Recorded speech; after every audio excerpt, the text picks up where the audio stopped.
think Esma Gumberich is going to speak to us. The floor is yours, Esma.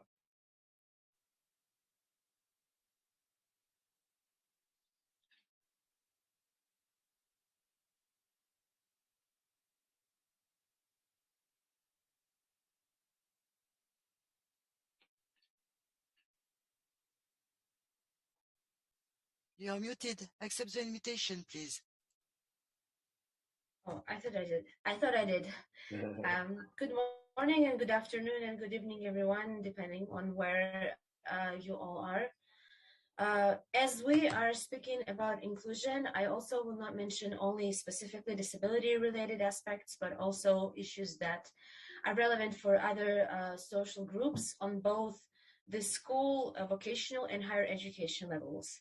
I also will mention things that are being done already as good practices, as well as things that need to be done. On the school level, I think it's very important to ensure that students are learning skills such as conflict transformation, first aid during different disasters, media literacy, generally peace education, and how to address conflict and inclusion. I think it's very important to normalize disability and representation of other non-dominated groups through textbooks and both directly and indirectly using different learning materials. It also is important to adjust the school completion times to the students' needs and capabilities and share the practice of the US, for instance, and offer some college level classes still during the school to help children advance in their studies later on. I would also comment the government of Georgia, which allowed Ukrainian refugee children to be enrolled in schools in Georgia. However, it's important to monitor the quality of education that they can possibly receive. When we speak about vocational education for persons with disabilities, here again, it's important that deaf children especially are also taught how to read and write, and also taught the sign language, which will be necessary for their both vocational and higher education and their advancement in both of them. On the vocational education level, the student with disabilities is evaluated by the multidisciplinary team and then referred to necessary services such as personal assistant, accessible transportation, or sign language interpretation. The students are also equipped with and provided with audible books in case if they're blind. On the higher educational level, we have issues when we speak about students with belonging to non-dominant ethnic groups. They are allowed to take exam either in Armenian or Azerbaijani language, as these are the two most populous ethnic minority groups that have issues with speaking state language. They are allowed to take one exam instead of four, and then take Georgian language classes for a year before they start on their undergraduate studies. However, the thing to be improved is that they should not be having to pay for this 1 year course, which now they have to pay the tuition fee of the standard 1 year at a higher education institution. When speaking about persons with disabilities, they are allowed to indicate their needs on the special forms for the entrance exams. They can receive up to double exam time and testing time. They can choose to take test in Braille or computer or large print versions. There are other accommodations for students with mobility disabilities. And then there is, of course, the funding for persons with disabilities to study on a higher education level. However, there is no standards for inclusion of these people. For instance, Georgia has not signed and ratified the Marrakesh Treaty. When we speak about student seekers who live on the occupied territories, they are allowed to enroll in universities without exams, as most of the time so-called administrative border or the occupation line is shut down and they have difficulty crossing it to just take the exams.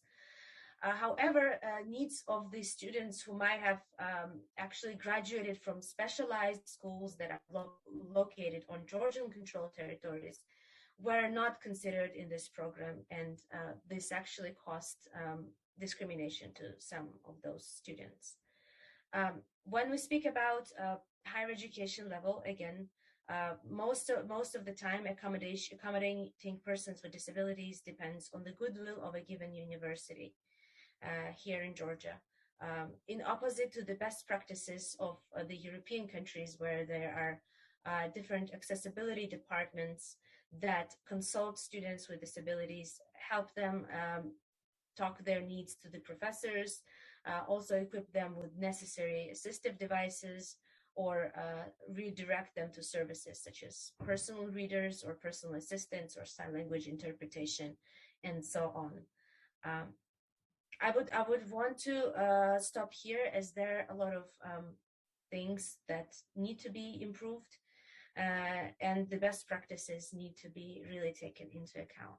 Even in Ukraine, there was a university that was piloting this inclusive approach to persons with disabilities, and they have this accessibility department, and they work on providing and having the institutional memory of how to be accommodating to students with different needs. Thank you very much, and I'm looking forward to any feedback or questions. Esma, thank you for that. Could I just ask you one quick question? You represent women with disabilities. In your country, right, is it women and girls that are particularly at risk, vulnerable? Is that your argument? There's no good statistical data on how many, let's say, girls or boys with disabilities enter school, and there is no evidence saying that, let's say, less girls than boys are enrolled in schools. However, when we speak about disability status, less women have it than men, where in contrast to the world statistics, whereby more women usually have and tend to have the disability status. So of course, the assumption is that there are many women and girls who are hidden and who do not have disability status for many reasons, especially in the regions. Having disability status to many of them means stigma, and means that they will not be able to get married, for example, which is unfortunately of a decisive importance to many families still. And this is the reason why disability amongst females is usually being hidden. Yeah, and it reminds us of the interconnection of different categories, because you're a girl, you're disabled, you might be from a minority background. You know, this intersectionality idea is something that we need to keep in mind. Right. Okay. Yeah, well, and especially when you live in an occupied territory and you want to study at a university, but you depend on your siblings, for instance, who are not, who are getting married and are not be able to assist you anymore. Yep. Thank you very much. Let's move on then and talk about another potentially vulnerable group. The LGBTQI is the current term that's used.